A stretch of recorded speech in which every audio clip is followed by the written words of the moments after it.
I'm Courtney Crider. I am a first and foremost special needs mama and a mama of 3. Well, for us, it's hard to take our kids to a park. Whenever we go to a park nearby that doesn't have some of the accessibility that we need, we're afraid one of our children might get hurt.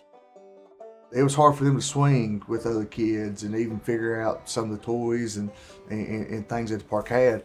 And me and Courtney talked to him, Courtney said, man, it'd be awesome to have a park that our kids could play and enjoy with other kids. These parks that are inclusive, they have sensory things, and sensory things aren't always needed just for kids with special needs. Every child has some kind of sensory need. As children's brains develop, they need that type of stimulation that comes from play. They experience the world through play.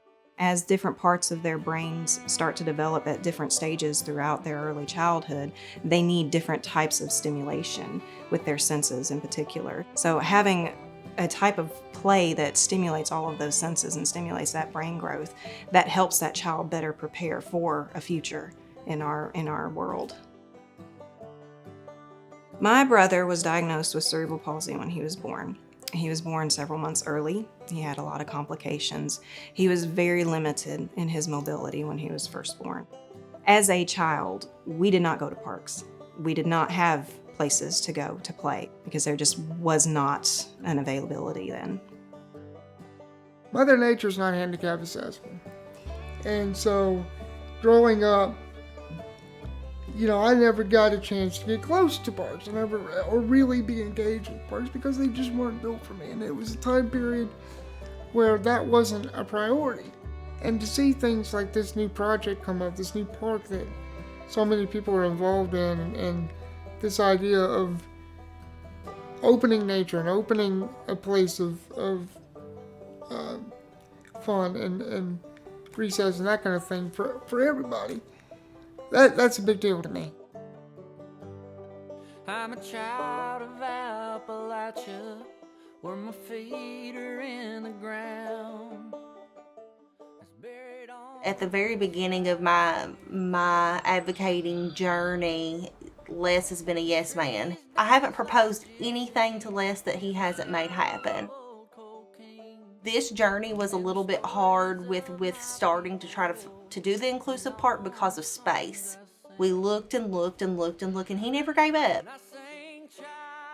We have a public park, which is Archer Park. Unfortunately, it floods quite often. So we've been looking for other options so that we could not so much as move the park as spread it and add on to the park in other areas of the city. And that's what brought us to the college. I think the park not only benefits Big Sandy, but I think it benefits our community at large. When you drive in on US 23 and you come off the exit to Prestonsburg and you cross the bridge, you see the Big Sandy Community and Technical College campus. It's beautiful.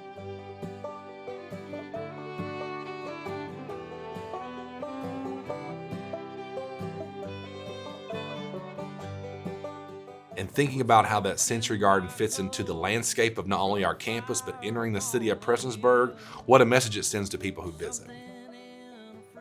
We want to put a park in there, and our whole goal is put in an ADA compliant and also sensory sensitive park, so that we don't want it to be exclusive for one group or the other. We want everyone to be able to enjoy it. And that's the whole thing, is make it inclusive, to understand we can all play together, they can all have a good time. To feel limited as a child because of a disability of some kind, that really puts you into a corner. It kind of puts you separate, almost like a pariah from the community at some point. And to have these kids have a space where everyone is welcome, everyone can play, everyone can enjoy each other's company, that's bringing them back to the community. That's making the strong connection for that family. As board chair of the Kent Rose Foundation, we knew early on that this project aligns with our mission. There are so many things that we do for kids throughout the year, and to think that we could be part of something that would be open to kids of all ages, all disabilities, and from any background, a place that they can come and socialize and come together with their families. For us, it was just a win-win. Holy, Lord God Almighty, we sang. We hope that the community will understand how important and beneficial this project is and will consider supporting it and helping us make Courtney's dream and vision for her kids and their family a reality for this community.